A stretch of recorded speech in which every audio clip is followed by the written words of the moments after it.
अर्जुन द्वारका से लौटे थे। 14वां अध्याय में हमने पढ़ा था किस तरह युधिष्ठिर महाराज बहुत चिंतित थे। वो देख रहे थे किस तरह आस पास हर जगह वो आपको अपशकुन दिख रहे थे, अनहोनी दिख रही थी। और इस अनहोनी का कारण सोच रहे थे, चिंतन कर रहे थे, शायद ये कारण हुआ, शायद वे कारण हुआ। और भीम को बुलाया उन्होंने, भीम से भी पूछा। अलग अलग अपशकुन बता रहे थे, ये हो रहा है, ये हो रहा है, बहुत सारे अपशकुन थे। और फिर उन्होंने चिंता करने लगे कि अर्जुन आया नहीं, अभी तक 7 महीने हो गए हैं। उसी समय अर्जुन आ जाता है। और अर्जुन से भी फिर युधिष्ठिर महाराज बहुत कुछ प्रश्न पूछते हैं। अर्जुन को देखते हैं हताश दिख रहा है बहुत। पूछते, अरे तुम हताश क्यों हो, इतना निराश क्यों हो, कहाँ गया तुम्हारा। अर्जुन से रीजन पूछते हैं, क्या कारण है। फिर एट द एंड युधिष्ठिर महाराज फिर सबसे पूछते हैं, द्वारकावासी कैसे हैं, यदुवंशी कैसे हैं। एक एक करके सबका पूछते हैं, वसुदेव कैसे हैं, कृष्ण बलराम कैसे हैं। और एट द एंड पूछते हैं, हो सकता है ऐसा तो नहीं कृष्ण इस धराधाम से अप्रकट हो गए हों, इसीलिए तुम इतने दुखी हो, नहीं तो इतना दुखी होने की क्या जरूरत है तुम्हें। तो 15वां अध्याय फिर कल पढ़ना हमने शुरू किया था।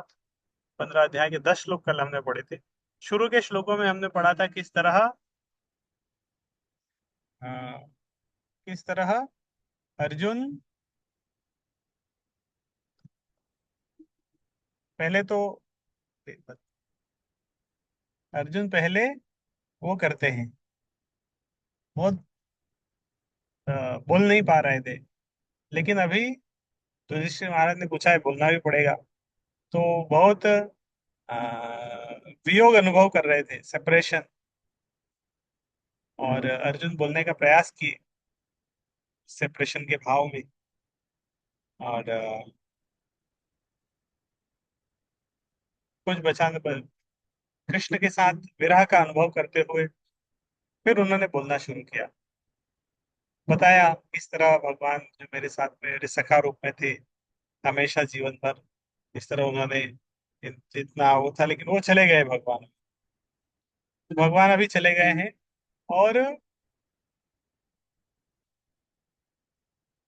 भगवान अप्रकट हो गए हैं। फिर अर्जुन रिकॉल कर रहा था भगवान के साथ उनके जो अलग अलग एक्सपीरियंस हुए। तो कल हमने कुछ एक्सपीरियंस पढ़े थे, बाकी आज पढ़ेंगे। तो ये पे यहाँ पे कल हमने जो शेयर किया कि अर्जुन याद कर रहा था किस तरह he treated me exactly like an intimate friend. Arjun याद कर रहे वो भगवान थे, देखो भगवान होते हुए वो मुझे अपने मित्र की तरह हमेशा मानते रहे। और अर्जुन याद कर रहा था कि इस तरह उन्हीं की शक्ति के कारण मैं सब कुछ कर पा रहा था, उन्हीं की शक्ति के कारण बड़े बड़े देवताओं को हरा पाया। स्वर्ग के इंद्र को भी चुनौती दे सकते थे वो। मैं दानव आया उस समय इंद्र के शक्ति को उन्होंने वो कर दिया, द्रौपदी को जीते। भीम ने किस तरह जरासंध का वध किया। एक समय भीम कृष्ण और अर्जुन सब मिलके गए थे जरासंध के दरबार में, और जरासंध का वध हुआ था। तो वो भी पूरा तात्पर्य में हमने पूरा जरासंध का वो पढ़ा था। जरासंध की हिस्ट्री क्या थी, किस तरह एक असुरनी के द्वारा उसका नाम हुआ जरासंधि। वो कंस का रिलेटिव था जरासंध, बहुत दानी व्यक्ति था। लेकिन जरासंध भी भगवान कृष्ण साथ में थे, इसीलिए भीम जरासंध को मार पाया। और बता रहा था किस तरह भगवान की कृपा से ही जो इतने सारे असुर थे, दुर्योधन, कौरव, पांडव, पांडव सारे कौरवों को हम पराजित कर पाए। तो वही कंटिन्यू चल रहा है, ठीक है, वही श्लोक का कंटिन्यूएशन चल रहा है। और अर्जुन स्मरण कर रहे हैं भगवान के साथ उनकी जो लीलाएं हुई। अभी अभी वो रीजन वो बता रहे हैं, दुर्वासा मुनि का एग्जाम्पल कोट कर रहे हैं। हमारे वनवास के समय 10,000 शिष्यों के साथ भोजन करने वाले दुर्वासा मुनि ने हमें भयावह संकट में डालने के लिए हमारे शत्रुओं के साथ मिलकर चाल चली। उस समय उन्होंने केवल जूठन ग्रहण करके हमें बचाया था। तो मतलब कृष्ण ने, कृष्ण आए, द्रौपदी के पास एक अक्षय पात्र था, उसमें से जो चाहे मिलता था, जब चाहे, जितना जितना चाहे और जो चाहे। भीम बहुत खुश होते होंगे। भर पेट उस अक्षय पात्र से मिलता होगा, जितना उनकी इच्छा है उतना उनको वहां से मिल जाता था। और जो आइटम बनाना था सब कुछ मिलता था उधर। तो युधिष्ठिर महाराज जंगल में भी, वन में रहते थे, लेकिन जो कोई अ, वरिष्ठ ब्राह्मण या जो कोई आते थे सबको निमंत्रण करते थे, सबको जंगल में भी इस तरह अतिथियों की सेवा करते थे वो।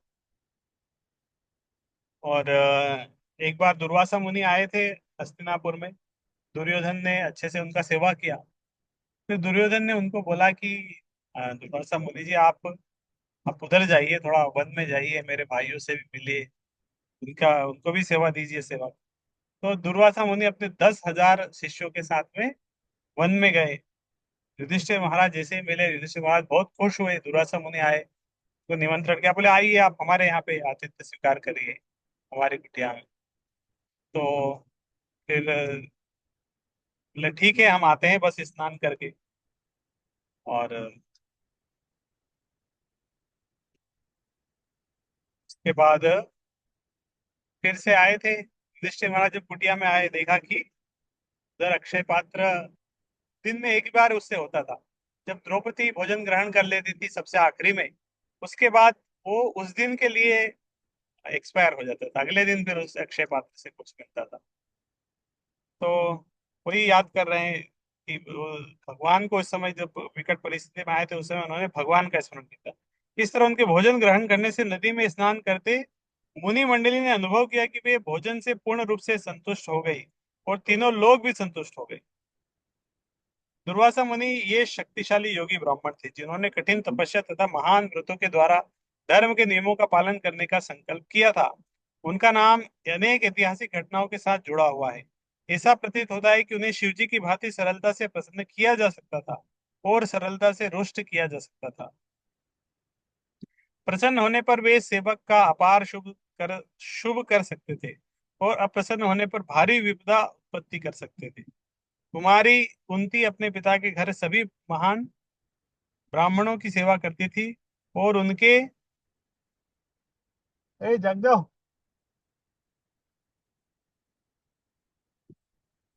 कुमारी कुंती अपने पिता के घर में सभी महान ब्राह्मणों की सेवा करती थी, और उनके अच्छे सत्कार से प्रसन्न होकर दुर्वासा मुनि ने उन्हें इसी शक्ति का वर दिया कि जिससे वे इच्छित देवता का आह्वान कर सकती थी। ऐसा समझा जाता है कि वे शिवजी के अंशावतार थे। दुर्वासा मुनि कौन थे? शिवजी के अंशावतार। अतः वे शीघ्र ही प्रसन्न या रुष्ट किए जा सकते थे। वे शिव के महान भक्त थे, और शिवजी के आदेश से उन्होंने श्वेत केतु को पुरोहित बनना स्वीकार किया था। क्योंकि श्वेत केतु 100 वर्षों तक यज्ञ कर चुके थे। वे कभी कभी इंद्रदेव की स्वर्ग सभा में भी जाया करते थे। वे अपनी महान योग शक्ति के बल से बाह्य अवकाश में यात्रा कर सकते थे, और ऐसा समझा जाता है कि उन्होंने बाह्य अवकाश में बहुत दूरी तक, भौतिक आकाश से भी परे, वैकुंठ के ग्रहों तक की यात्रा की थी। उन्होंने इतनी लंबी दूरी एक वर्ष में तब तय की थी जब उन्होंने चक्रवर्ती सम्राट एवं परम भक्त राजा अम्बरीश से झगड़ा दिया था। तो इस तरह दुर्वासा मुनि कितना शक्तिशाली थे, वो उधर ही चले गए थे, वैकुंठ तक चले गए भगवान से मिलने के लिए। आज सुबह ही हमने चैतन्य चेतावनी जब पढ़ रहे थे तो वो श्लोक आया था, साधु नाम हृदयम, तो हम साधु नाम हृदयम ते हम मद अन्य तेन जाना थी। तो भगवान ने दुर्वासा मुनि को बोला था, देखो मैं अपने भक्तों के अलावा मैं किसी को जानता नहीं हूँ, और वो भी मुझे मेरे अलावा किसी को नहीं जानते। उनके लगभग 10,000 शिष्य थे, और वे जहाँ कहीं जाते थे, जिन क्षत्रिय राजाओं के अतिथि बनते, वहीं अपने बहुत से शिष्यों के साथ लेते जाते, अकेले नहीं जाते थे, वो 10,000 शिष्यों के साथ जाते थे। हम तो एक कार लेके जाते हैं बस 4-5 लोग, लेकिन वो तो एक, 10,000 शिष्यों के साथ जाते थे। 10,000 शिष्य मतलब कितना बड़ा, जन्माष्टमी जैसा कोई बड़ा फेस्टिवल करना पड़ेगा। तो इतना व्यवस्था करना पड़ेगा, 10,000 शिष्य एक साथ आ जाएंगे। दुर्योधन इतना तो बुद्धिमान था कि वह समझे कि ब्राह्मणों को सब प्रकार से संतुष्ट करना चाहिए। ऐसा करने पर इस महर्षि ने दुर्योधन को कुछ वरदान देना चाहा। तो दुर्योधन ने बहुत अच्छे से सेवा किया। उन्होंने बोला ठीक है, बताओ क्या तुम्हारी सेवा करें। तो दुर्योधन ने उनसे बोला, दुर्योधन इनकी योग शक्ति से परिचित था और उसे यह भी पता था कि योगी ब्राह्मण अप्रसन्न होने पर किस प्रकार से बवंडर खड़ा कर सकते हैं। अतः उसने इसी चाल चली, सोची कि यह ब्राह्मण अपना क्रोध उनके शत्रु पांडवों पर उतारे। जब ऋषि ने दुर्योधन को कुछ कर वर देना चाहा तो उससे इच्छा व्यक्ति की अच्छा हो यदि श्रीमान उसके अग्रज तथा प्रमुख महाराज युधिष्ठिर के घर जाएं। लेकिन उसने विनती की कि वे तब पहुंचे जब युधिष्ठिर महाराज अपनी द्रौपदी के साथ भोजन कर चुके हों। बोले आप जाना जाइएगा, जरूर जाइएगा उनके घर, लेकिन टाइम भी बता दिया कब जाना है। दोपहर में जाना है, इस 3 बजे के बाद, ऐसा कुछ कि उसके बाद तब तक वो बोलेंगे। यह थी दुर्योधन की योजना। दुर्वासा मुनि ने उनके प्रस्ताव को मान लिया और दुर्योधन की योजना के अनुसार ही वनवासी राजा के यहाँ उस समय पहुंचे जब राजा तथा द्रौपदी भोजन कर चुके थे। महाराज युधिष्ठिर के द्वार पर पहुंचते ही दुर्वासा ऋषि का स्वागत किया गया और राजा ने उनसे प्रार्थना की कि वे दोपहर का धार्मिक कृत्य नदी के किनारे संपन्न करें, क्योंकि तब तक भोजन तैयार हो जाएगा। दुर्वासा अपने अनेक शिष्यों सहित नदी में स्नान करने गए और महाराज युधिष्ठिर इन अतिथियों के कारण बहुत चिंता करने लगे। जब तक द्रौपदी नहीं खाती थी तब तक चाहे कितनी ही अतिथि क्यों ना आ जाए उन्हें भोजन दिया जा सकता था। किंतु ऋषि तो दुर्योधन की योजना के अनुसार उस समय पहुंचे थे जब द्रौपदी भोजन कर चुकी थी। जब भक्तगण कठिनाई में होते हैं तब उन्हें ध्यान मग्न होकर भगवान का स्मरण करने का अवसर प्राप्त होता है। अतः द्रौपदी उस समय विषम परिस्थिति में भगवान कृष्ण का स्मरण करे। तो दुर्वासा मुनि आ गए एकदम से। अब उनका तो उस दिन का अक्षय पात्र का कार्य एक्सपायर हो गया था, तो उनको समझ नहीं आ रहा था करे क्या आप। तो आ, उन्होंने भगवान से कहा कि यदि वे खा न चुकी हो तो सूर्य द्वारा प्रदत्त रहस्यमयी थाली से वे कितना ही भोजन दे सकती थी। किंतु उस दिन वे भोजन कर चुकी थी, अतएव अब संकट उपस्थित था। वे अपनी कठिनाइयां बताकर कृष्ण के समक्ष रोने लगी, जैसा कि ऐसे अवसरों पर स्त्रियां करती है। किंतु भगवान ने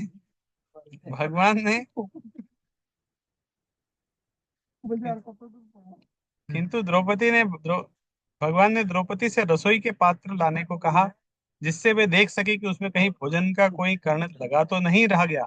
द्रौपदी के ऐसा करने पर भगवान ने देखा कि पात्र में शाक का एक कण लगा हुआ है। भगवान ने उसे निकालकर तत्क्षण खा लिया। उसके बाद भगवान ने द्रौपदी से कहा कि दुर्वासा समेत सारे अतिथियों को बुलाएं। तो भगवान को स्मरण किया, भगवान आ गए उधर। और भगवान ने बुलाया, कहाँ अक्षय पात्र देखा उसमें थोड़ा सा है। तो द्रौपदी तो जैसे ही भगवान ने एक कण उसके अंदर बचा था उसी को ग्रहण किया। और जैसे ही यस्मिन तुष्टे जगत तुष्टम, भगवान ने थोड़ा सा ग्रहण किया, तुरंत सारे 10,000 शिष्यों को का एक साथ पेट भर गया। सब तृप्त हो गए, सब तृप्त हो गए। भीम को नदी तट से उन सबों को बुला लाने के लिए भेजा गया। भीम ने कहा, हे महोदय, आप विलंब क्यों कर रहे हैं? आइए, आपके लिए भोजन तैयार है। हम भी अभी रास्ते में जा रहे हैं, एक घर में आए हैं, घर के बाहर है और ऊपर घर के अंदर जा रहे हैं, उधर भोजन तैयार है। वो इंतजार कर रहे हैं हमारा बहुत देर से। तो लगभग यही सीन चल रहा है हमारे साथ। हाँ? यहाँ श्राप नहीं देंगे हम किसी को। किंतु भगवान कृष्ण ने भोजन का एक कण ग्रहण कर लिया था। अतः नदी में स्नान करते समय अतिथियों का भी पेट पूरा भर चुका था। उन्होंने सोचा कि महाराज युधिष्ठिर ने सभी के लिए नाना प्रकार के व्यंजन तैयार कराए होंगे और चूंकि उन्हें भूख नहीं लग रही थी और वे खा नहीं सकेंगे तो महाराज युधिष्ठिर को दुख होगा। अतएव श्रेष्ठकर यही होगा कि वे वहां वहां ही नहीं जाए ही नहीं। इसलिए उन सबों ने वहां से चले जाने का निश्चय किया। यह घटना सिद्ध करती है कि भगवान सर्वोत्कृष्ट योगी है, अतः वे योगेश्वर कहलाते हैं। दूसरी शिक्षा यह मिलती है कि प्रत्येक गृहस्थ को चाहिए कि वह भगवान को भोजन भेंट करे। इसका फल यह हुआ कि हर व्यक्ति संतुष्ट हो जाएगा, भले ही 10,000 अतिथि क्यों ना हो, कि भगवान संतुष्ट है, यही भक्ति की विधि। तो द्रौपदी ने किसको भोजन कराया? भगवान को। भगवान ने थोड़ा सा ग्रहण किया, यस्मिन तुष्टे जगत तुष्टम, सब संतुष्ट हो गए।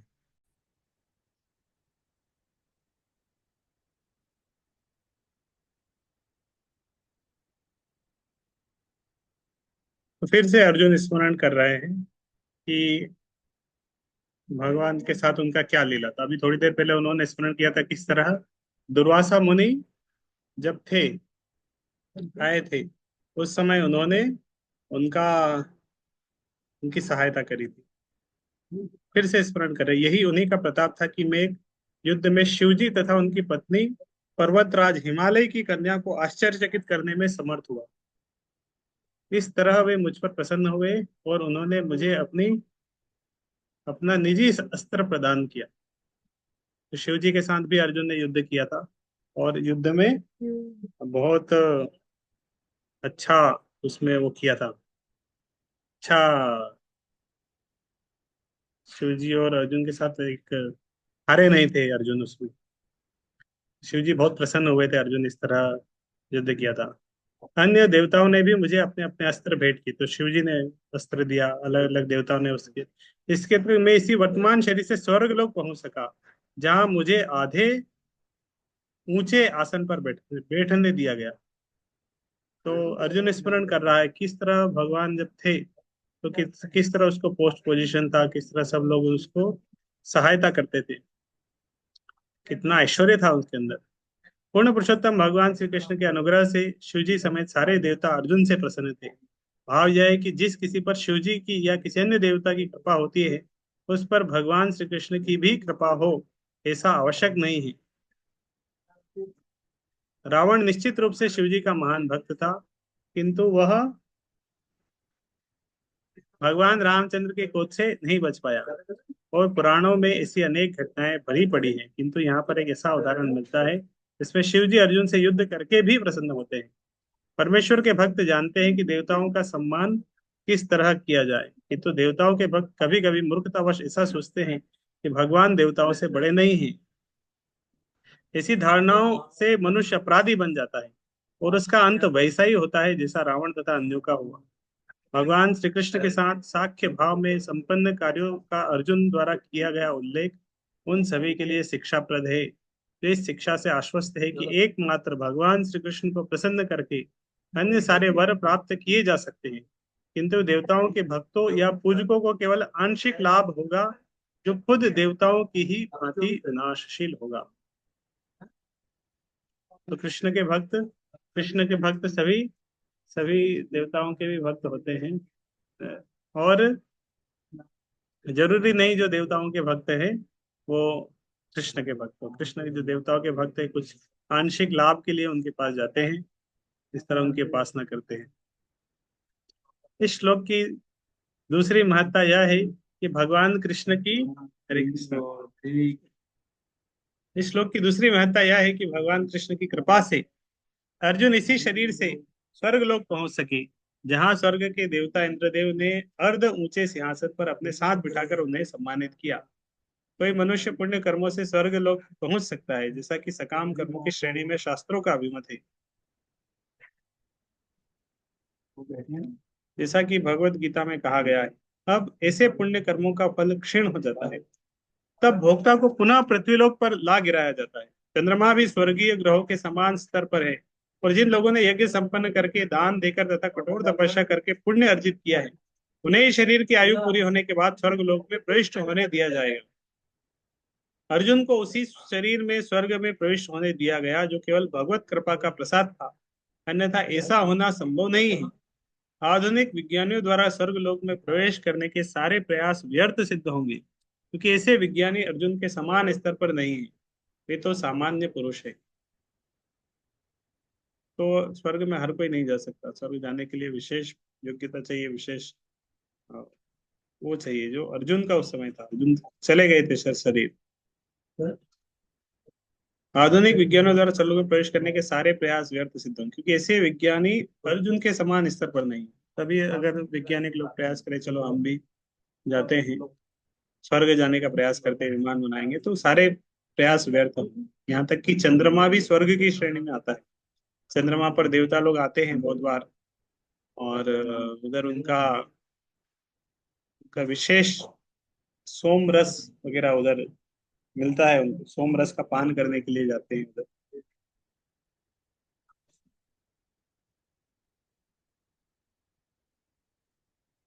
बहुत सारे देवता चंद्रमा पे आते थे, हम चंद्रमा पे जाएंगे हमें कुछ नहीं मिलेगा उधर।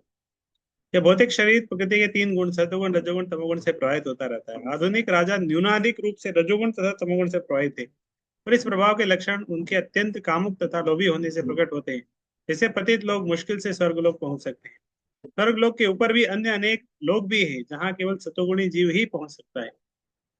इस ब्रह्मांड में स्वर्ग तथा अन्य लोकों के निवासी अत्यंत बुद्धिमान होते हैं, मनुष्यों से कई गुना अधिक, और वे एक से एक बढ़कर सतुगुणी हैं। वे सब भगवान के भक्त होते हैं, और यद्यपि उनका सतुगुण विशुद्ध नहीं होता तो भी वे देवता कहलाते हैं, जिनमें इस भौतिक जगत में संभव अधिकतम मात्रा में सद्गुण पाए जाते हैं। तो इस तरह अर्जुन स्मरण कर रहे हैं कि भगवान के साथ उनका अ, भगवान के साथ बहुत वियोग का अनुभव कर रहे थे। सेपरेशन फील हो रहा है अर्जुन को, भगवान चले गए, मैं अभी तक यहाँ पे हूँ, बहुत कष्ट मिल रहा है अर्जुन को। स्मरण कर रहे हैं भगवान के साथ जो हुआ। तो इस तरह जब बहुत स्ट्रॉन्ग कनेक्शन होता है और एक की मृत्यु हो जाती है तो सेपरेशन फील होता है। तो इसी तरह पहले के समय में पति पत्नी इतना स्ट्रॉन्ग कनेक्शन होता था, पति की मृत्यु के बाद पति पत्नी आ, स- रह नहीं पाती थी। अभी हम एक घर में गए थे अभी थोड़ी देर पहले, उधर आ, उधर उनको मतलब एक उनके पति की मृत्यु हो गई। हमारे एक स्टूडेंट के पिताजी थे, कुछ कुछ दिन पहले गीता जयंती के दिन उनका गीता भगवत जैन मंदिर में गीता पाठ चल रहा था, उसी समय एम्स हॉस्पिटल में उन्होंने शरीर छोड़ दिया था। तो इस तरह उसकी जो माँ है, पत्नी, इसलिए मतलब हम अभी घर गए थे तो बता रहे कि 10 दिन से वो कुछ खाए पिए ही नहीं, सो ही रहे हैं बस। 10 दिन से सो रहे हैं बिना कुछ खाए पिए। तो ऐसी हालत हो जाती है। तो ये सब उसी तरह अर्जुन, हम सोच सकते हैं कि इस तरह विरह में, वियोग में, सेपरेशन में व्यक्ति बहुत दुखी हो जाता है। शून्यातम जगत सर्व, शून्य की तरह लगता है कि सब बहुत बहुत शून्य की तरह लगता है कि क्या होगा, अब कैसे होगा। यहाँ तक कि किसी व्यक्ति को बहुत बड़ा लॉस भी हो जाता है ना, कभी बिजनेस में बहुत बड़ा लॉस हो गया, तो बिजनेस या किसी फील्ड में बहुत बड़ा लॉस होने से भी ऐसी स्थिति आ जाती है, लगता है अब क्या बचा है, अब क्या बचा है जीवन में, सब कुछ तो चला गया, बिजनेस में लूट गया, नौकरी चला गया, तो शून्य है, तो व्यक्ति निराश हो जाता है, हताश हो जाता है। तो अर्जुन भी उसी तरह का अनुभव कर रहा है, बहुत निराश, हताश, भगवान कृष्ण के वियोग का अनुभव कर रहे हैं। और ये स्मरण करते करते वो बोल रहे हैं, जब मैं स्वर्गलोक में अतिथि के रूप में कुछ दिन रुका रहा तो इंद्रदेव समेत स्वर्ग के समस्त देवताओं ने निवात कवच नामक असुर को मारने के लिए गांडीव धनुष धारण करने वाली मेरी भुजाओं का आश्रय लिया था। हे आजमेर के वंशज राजा, इस समय मैं पूर्ण पुरुषोत्तम भगवान से विहीन हो गया हूँ, जिनके प्रभाव से मैं इतना शक्तिशाली था। एक मिनट।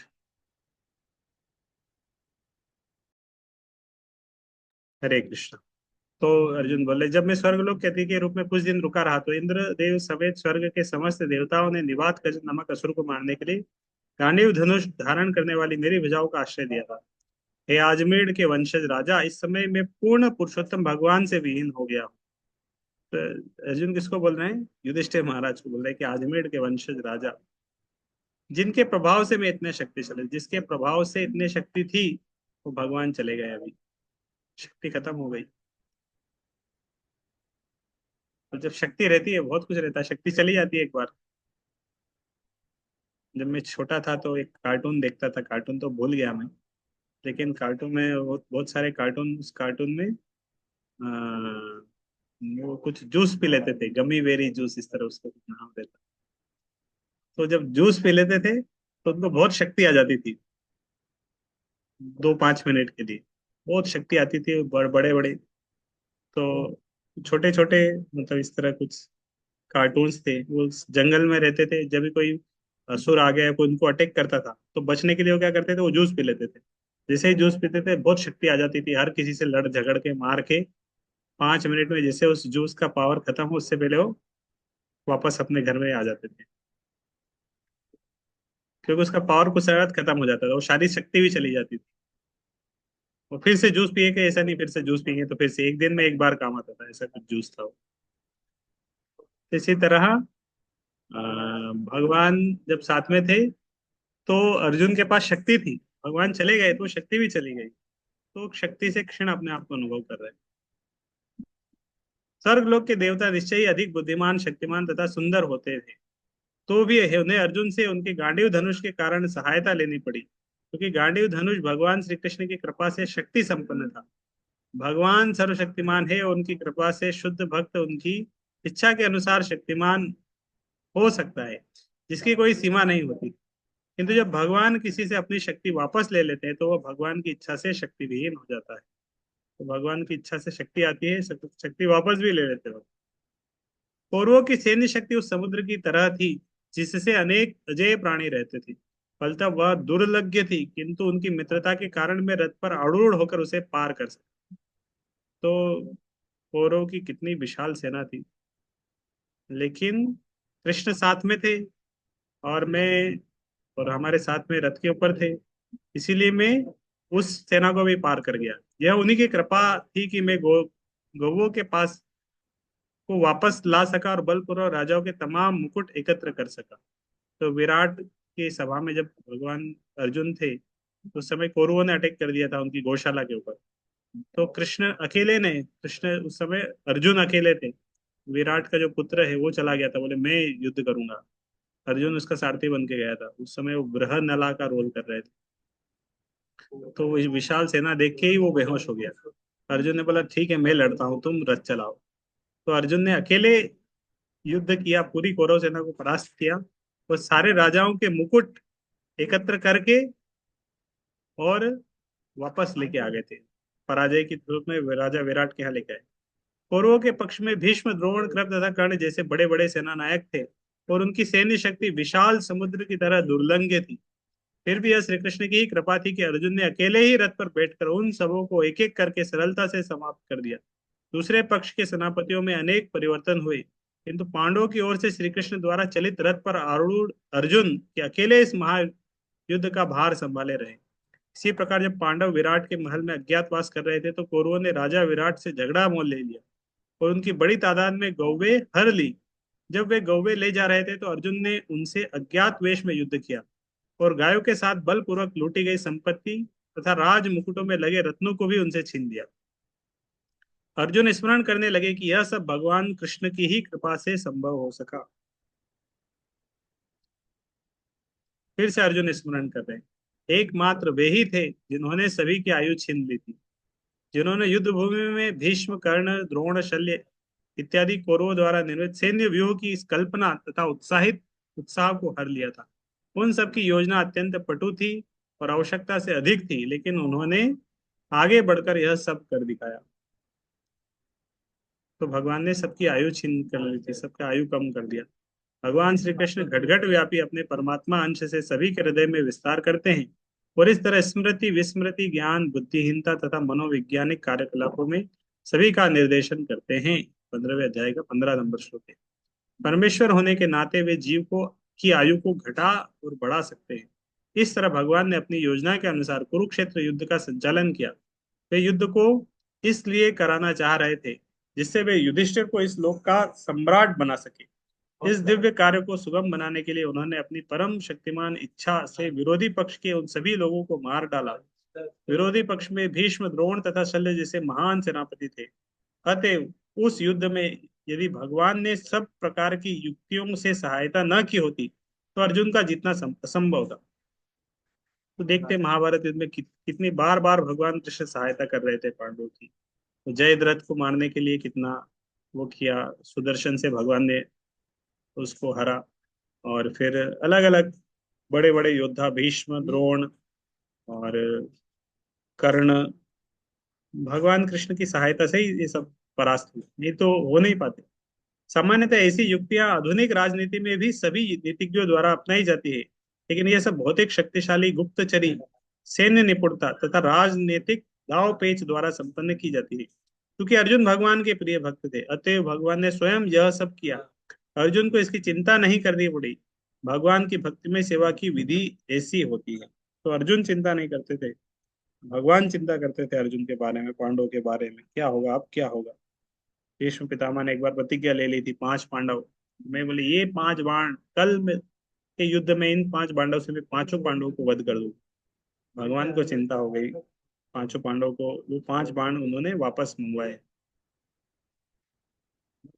भीष्म, द्रोण, कर्ण, भूरिश्रवा, सुशर्मा, शल्य, जयद्रथ तथा बाहिक जैसे बड़े बड़े सेनापतियों ने अपने अपने अचूक हथियार मुझ पर चलाए, लेकिन उनकी कृपा से सब वे मेरा बाल बाका भी न कर पाए। इसी प्रकार भगवान ऋषिदेव के परम भक्त प्रहलाद महाराज सुरों द्वारा प्रयुक्त समस्त शस्त्रास्त्रों से अप्रभावित हुए। तो अर्जुन स्मरण कर रहे थे जैसे कि भगवान ने प्रहलाद महाराज की जिस तरह रक्षा करी, भगवान कृष्ण इस तरह मेरी रक्षा कर रहे थे हमेशा। भगवान कृष्ण हमेशा मेरी इस तरह उन्होंने रक्षा करी। प्रहलाद महाराज नृसिंहदेव के परम भक्त थे, उनकी कथा श्रीमद् भागवत के 7वें स्कंद में दी गई है। प्रहलाद महाराज अभी 5 वर्ष के नन्हे बालक ही थे कि वे अपने महान पिता हिरण्यकशिपु के क्रोध के पात्र बने, क्योंकि वे भगवान के शुद्ध भक्त थे।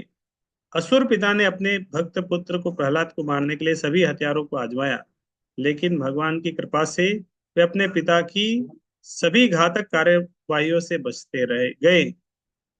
उन्हें जलती अग्नि में उबलने तेल में पर्वत की चोटी से नीचे हाथी के पांव के नीचे फेंका गया। उन्हें विष भी दिया गया। अंत में पिता ने अपने पुत्र को मारने के लिए गड़ासा उठाया तो नृसिंहदेव प्रकट हुए और उस जघन्य पिता का पुत्र के समक्ष वध कर दिया। इस तरह भगवान के भक्त का कोई मार नहीं सकता। इसी प्रकार अर्जुन को भी भगवान ने बचाया, यद्यपि उन्हें मारने के लिए भीष्म जैसे महान प्रतिद्वंदी द्वारा सभी घातक हथियार छोड़े गए थे। तो सबके बारे में थोड़ा थोड़ा है। कर्ण के बारे में, ये कुंती के पुत्र थे जो महाराज पांडु से विवाह होने के पूर्व सूर्यदेव से प्राप्त हुए थे। अभी थोड़ी देर पहले आया था दुर्वासा मुनि का पास्ट टाइम आ रहा था। दुर्वासा मुनि की सेवा कठिन है, लेकिन कुंती महारानी ने एक बार करी थी, प्रसन्न हो गए थे और उन्होंने उनको वरदान दे दिया था।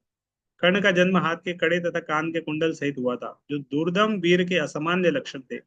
प्रारंभ में उसका नाम वसुसेन था, लेकिन जब वह बड़ा हुआ तो उसने अपने अप्राकृत कड़े तथा कुंडल इंद्रदेव को भेंट कर दिए और उसके बाद वैकर्तन कहलाया। तो वो इंद्रदेव और एक बार इससे कड़े और कुंडल कर्ण से मांगने गए थे, कुछ भिक्षा मांगने गए थे।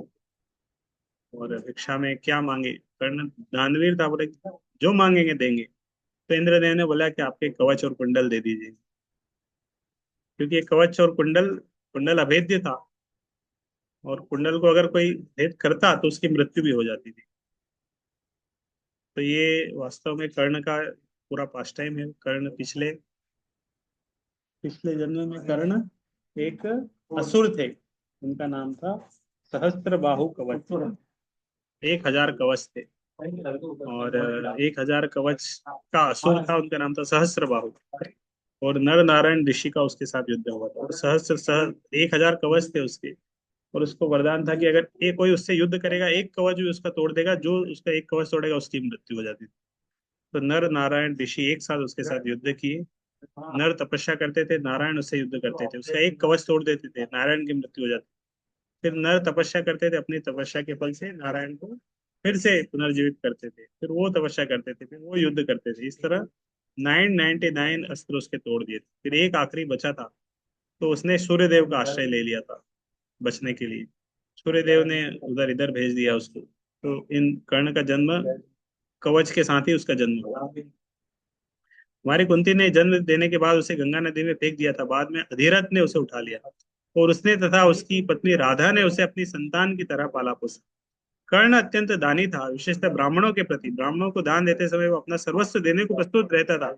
इसी दानी भावना से उसने अपने कड़े और कुंडल इंद्रदेव को दे दिए थे, जिससे वे अत्यंत प्रसन्न हुए। उन्होंने बदले में शक्ति नाम का महान अस्त्र प्रदान किया।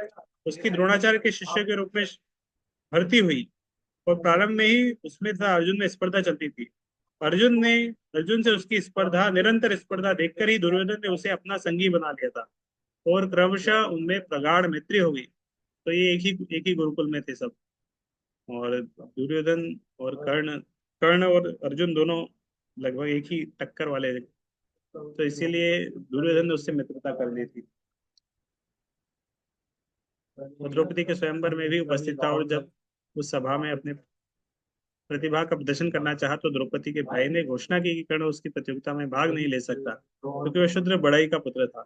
यद्यपि उसे उस प्रतियोगिता में भाग नहीं देने दिया गया था, किंतु जब अर्जुन मत्स्य भेद में सफल रहा, तो द्रौपदी ने अर्जुन को माला पहना दी। तो कर्ण तथा हारे हुए राजकुमारों ने द्रौपदी सहित जाते हुए अर्जुन के लिए असामान्य रुकावट खड़ी की। विशेष रूप से कर्ण उनसे बहादुरी से लड़ा, किंतु वे सभी अर्जुन द्वारा परास्त हुए। दुर्योधन कर्ण से अत्यधिक प्रसन्न था, क्योंकि अर्जुन से उसकी निरंतर स्पर्धा चलती रहती। और जब दुर्योधन राजा बना, तो उसने कर्ण को अंगराज्य का राजा बना दिया। द्रौपदी को जीतने के प्रयास असफल होने से कर्ण ने दुर्योधन की सलाह दी कि राजा द्रुपद पर हमला किया दिया जाए, क्योंकि उसे हराकर द्रौपदी तथा अर्जुन दोनों को बंदी बनाया जा सकता है। लेकिन द्रोणाचार्य ने षड्यंत्र के लिए उसे फटकारा, फलते हुए इस कार्य से विरत हो गए। कर्ण कई बार हारा था, न केवल अर्जुन से अपितु भीमसेन से भी। वह बंगाल, उड़ीसा तथा मद्रास के सम्मिलित राज्य का राजा था। बाद में उसने महाराज युधिष्ठिर के राजसूय यज्ञ में सक्रिय भाग लिया। जब शकुनी द्वारा सुझाए जाने पर प्रतिद्वंदी बंधुओं में जुआ खेला गया, तो कर्ण ने उसमें भाग लिया, और जब द्रौपदी दांव पर चढ़ी, तो वह अत्यंत प्रसन्न हुआ था। उस इससे उसने पुराने बेर का शोधन हुआ। जब द्रौपदी को दांव पर लगाया गया था, उसने ही अत्यंत प्रोत्साहित होकर इसको सूचना दी थी कि उसने ही पांडवों तथा द्रौपदी को निर्वस्त्र करने के लिए दुशासन को आज्ञा दी थी। द्रौपदी से दूसरा पति चुनने को कहा, क्योंकि पांडवों के द्वारा हारी जाने से वह कुरुओं की दासी बन चुकी थी, और पांडवों का स्थायी दुश्मन बना रहा। जब जब अवसर मिलता रहा, वह उन्हीं नीचे दिखाने का प्रयास करता रहा। कुरुक्षेत्र के युद्ध में उसने पहले ही परिणाम जान लिया था, और उसने अपना अभिमत व्यक्त किया था कि अर्जुन के सारथी के रूप में कृष्ण के होने से वह युद्ध अर्जुन द्वारा जीता जाएगा। कर्ण भी समझ गया कि अगर कृष्ण अर्जुन के साथ में है, तो वही युद्ध जीतेंगे। तो भीष्म का सदैव विरोध करता रहा, और कभी कभी गर्वित होकर कहता कि यदि भीष्म उसकी योजना में दखल न दे, तो पांडवों के वो 5 दिनों में जीत सकता है। लेकिन जब भीष्म की मृत्यु हुई, तब वह अत्यंत दुखी हुआ। उसने इंद्र से प्राप्त हुए शक्ति अस्त्र द्वारा घटोत्कच का वध किया। तो इंद्र ने एक अस्त्र दिया था उसको, जब उसने कवच कुंडल दिया था, शक्ति अस्त्र, बहुत पावरफुल अस्त्र था। और अर्जुन ने उसको बचा के रखा था कर्ण के लिए। लेकिन एक दिन घटोत्कच ऐसा ऐसा युद्ध कर रहा था, ऐसा युद्ध कर रहा था, तो लग रहा था कि इसी दिन महाभारत खत्म हो जाएगा। तो दुर्योधन ने जबरदस्ती कर्ण को बोला कि यूज करो उस अस्त्र को, बोले आज ही खत्म हो जाएगा नहीं तो। अर्जुन ने उसके पुत्र वृषसेन का वध किया। उसने सर्वाधिक पांडव सैनिकों को मारा था। तो वृषसेन कर्ण का पुत्र था, अर्जुन ने उसका भी वध किया था। अंत में अर्जुन से उसका घनघोर युद्ध हुआ, और वह अकेले ही रहे। ऐसा था जिसने युद्ध में अर्जुन के मुकुट को मार गिराया था। लेकिन ऐसा हुआ कि उसके रथ का पहिया युद्ध भूमि, तो अर्जुन का मुकुट कोई गिरा नहीं पाया था पूरे महाभारत में। केवल किसने गिराया था? कर्ण ने। वो भी कृष्ण कृष्ण ने बचा लिया था। वो जो बाण था, वो उस उनके गर्दन में लगने वाला था। कृष्ण ने रथ को दबा दिया, तो वो मुकुट तक बच गया। फिर ऐसा हुआ कि उसके रथ का पहिया युद्ध भूमि के कीचड़ में फंस गया, और जब वह उस पहिए को ठीक करने से रथ से उतरा, तो उसने मना करने पर भी अर्जुन ने उसे मार डाला। नप्ता अथवा भूरिश्रवा, भूरिश्रवा कुरुवंशी सोमदत्त का पुत्र था। ये सब के बारे में एक एक डिटेल आ रही है।